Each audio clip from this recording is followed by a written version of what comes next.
Hey Carl, using the colors, now this is where I got lost on your question when you said the colors from the peach up here for your footer. Now I wasn't sure if you're talking about the actual blue background of the footer, if you wanted that to be a peach color like this, or if you're actually talking about the font colors being used, because the font colors, as you can see right here, I don't know if the video does it justice, that's the color used in the peach at the top, and you can tell it is, if this is what you're talking about, blurry, yeah, it just doesn't, the two colors don't show up.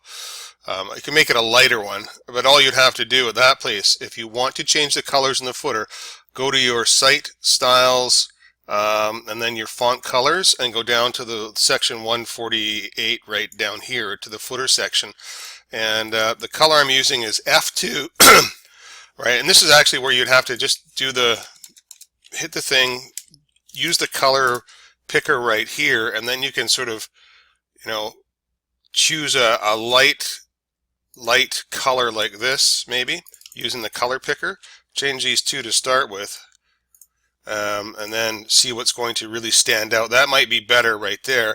If I were you, I'd leave the blue bottom, okay, and then I would use this color background right here. That is what I would use for the color, so that way it's consistent, right? Because this is what your user, this is just from a design perspective, right? You want to use either opposites, exact opposites, or complementary, right? So this color here complements the blue, right? The pink color up here is so far away from the footer that it's not going to pull up, right? And having a pink footer against a tan, you see the tan color here in the background? I call it tan, it's cream. But the pink and cream probably wouldn't go together. I personally would say you're better off sticking with the blue background that we have in the footer because it looks sharp, right? But for the colors, use the cream color of the background right here. To do that, right, you go to your footer page here, and we're going to just use the color picker. So I'm going to put your page here. I'm going to put this in a different monitor. My little trick here is to back right up to the R in color, do a shift : and then we have the color right here, and then we can do a color picker. You see, I'm going to move it over to the other page, select the cream color, and it automatically populates for me, and I'm going to save, and then let's take a look and see how that looks. I'll just move this over here, so we go from that pink to, there we go. That matches. To me, that looks really sharp, where this color is this color here, and it's very sharp. And then this down here you probably don't even have to fiddle around with. Anyways, I'm sending you some images. You can play around the colors. So the links here, you may want to change the link colors. I'll just show you where to go do that as well.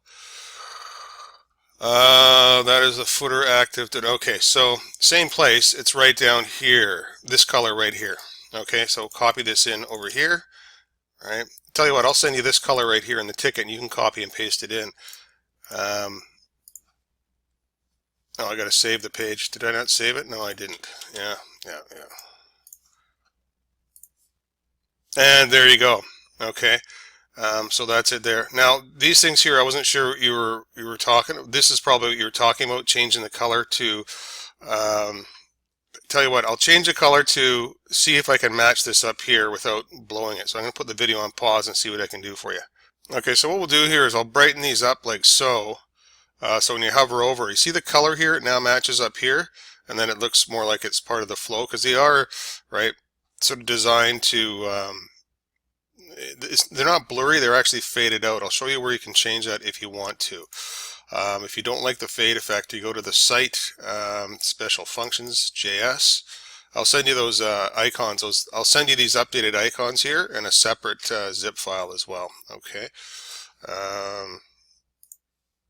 Anyway, special functions JS, open that up, and then we have to scroll on down, and it's in here, the what's new, recent news, horizontal info boxes, all the animations are in here. Footer, social, networking icons, right here. Start with line 271, go right down until just above the top of page, Twitter, Facebook, LinkedIn, and delete that. Okay, so you delete the comment all the way down to that double bracket and semicolon, and leave the next comment intact. Okay, so I'll throw that information your way. So the extra zip file, and then I won't be getting back to you until next week when I get back in the office. So I hope that gets you through the weekend.